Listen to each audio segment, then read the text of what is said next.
నేను వారిని సూటిగా అడిగాను. గత 2 సంవత్సరాలుగా మీరు ఈ విచారణ కొనసాగిస్తూ ఉన్నారు. ఈ 2 సంవత్సరాలలో లీకుల మీద లీకులు, ముఖ్యంగా మా పార్టీ లీడర్ల వ్యక్తిత్వ హననం చేసే విధంగా, క్యారెక్టర్ అసాసినేషన్ చేసే విధంగా మీరు ఏదైతే వ్యవహారం చేస్తున్నారో దీనికి బాధ్యులు ఎవరో అని అడిగిన వారు మాకు సంబంధం లేదండి, మీడియా ఏం రాస్తే మాకేం సంబంధం అని చేతులు దులుపుకునే ప్రయత్నం చేసినారు. వారు నేను సూటిగా అడిగాను, మీరు గత 2 సంవత్సరాలుగా మీరు ప్రతిసారి విచారణ పేరిట లేకపోతే ఏదో ఒక లీక్ ఇవ్వడము, లేదా విచారణకు పిలవకపోయినా ఏదో జరిగింది అంటూ మీరు లీక్ ఇవ్వడం, తెల్లారి హెడ్లైన్ కావడం, దానివల్ల ప్రజలు మరి నిజం అనుకొని భ్రమించే కొన్ని పరిస్థితులు వచ్చినాయి. ఇది మంచిది కాదు అని చెప్పిన వారిని సూటిగా అడిగిన నేను. మీరు అంటా ఉన్నారు, పేపర్లు రాస్తూ ఉన్నాయి, కొన్ని యూట్యూబ్ ఛానళ్ళు మరి ఇష్టం వచ్చినట్టు మాట్లాడుతున్నారు. కొంతమంది చాలా నా మాట అనడానికి నాకే సిగ్గుంది. కొంతమంది హీరోయిన్లను వీళ్ళేదో ట్యాప్ చేసి బెదిరించి ఇష్టం వచ్చినట్టుగా వాళ్ళు ఏదైతే అడ్డగోలు వ్యాఖ్యానాలు రాసినారో ఇది వాస్తవమా, వాస్తవం అయితే నా ముందు పెట్టండి, చెప్పండి ఎవరికి అట్లా జరిగింది దయచేసి చెప్పండి అని చెప్పాను. అనగానే అక్కడున్న అధికారి గారు లేదండి అది కరెక్ట్ కాదు, మేము ఆల్రెడీ మీడియాకి చెప్పాం కదా అన్నారు.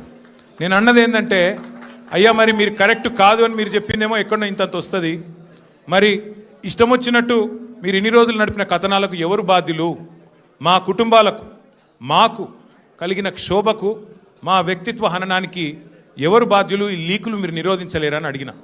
ముందుగా మీడియాకి నేను ఒక అపీల్ చేస్తూ ఉన్నా, దయచేసి ఈ ప్రభుత్వం లీకు వీరుల ప్రభుత్వం, వీళ్ళు కేవలం లీకుల మీద ఆధారపడి నడిచే ప్రభుత్వం. ఈ ప్రభుత్వం ఇచ్చే అడ్డగోలు లీకులను దయచేసి మీడియా కూడా మీరు ఇష్టానుసారంగా ప్రచురించకండి, దానిలో వాస్తవం ఎంత అవాస్తవం ఎంత ఒకసారి దయచేసి చెక్ చేసుకోండి అని చెప్పి నా ప్రార్థన. మొన్న హరీష్ రావు గారు పోయి రాగానే నేను ఆశ్చర్యపోయాను. వాళ్ళు ఇష్టం ఉన్న కథనాలు, హరీష్ ఆ ఓట్లేసిన ప్రజలు ఉన్నారు, వాళ్ళు బాధపడతారు, ఇష్టం వచ్చినట్టు మీరు ఇట్లా వండి వార్చవద్దని చెప్పి నెంబర్ 1. ఇక రెండవది, వారిని నేను సూటిగా అడిగాను సిట్ వాళ్ళను, మీరు ఫోన్ ట్యాపింగ్ మీద ఏదో విచారణ చేస్తున్నారు కదా, దయచేసి మీరు చెప్పండి, ఈరోజు రాష్ట్రంలో మా ప్రతిపక్ష పార్టీ నాయకులు, మా ఎమ్మెల్యేలవి, మా నాయకుల ఫోన్లు ట్యాప్ కావడం లేదా చెప్పండి మీరు అని అడిగిన. వాళ్ళు మాకేం సంబంధం, మాకు తెలియదు అని నీళ్ళు నమ్ములుతున్నారు తప్ప కావడం లేదు అని చెప్పే పరిస్థితి లేదు. రెండవది నేను అడిగాను, ఒక మంత్రి గారు స్వయంగా నా ఫోన్ ట్యాప్ అవుతుంది, నేను మీతో మాట్లాడలేను అని జర్నలిస్టులకు చెప్పుకునే దుస్థితి ఈరోజు ఈ రాష్ట్రంలో ఉన్నదా లేదా మీరు చెప్పండి అని అడిగిన. దానికి కూడా సమాధానం చెప్పరు, అది కాదు ఇది కాదని తప్పించుకునే ప్రయత్నం తప్ప వారు మాత్రం సూటిగా సమాధానం చెప్పలేదు.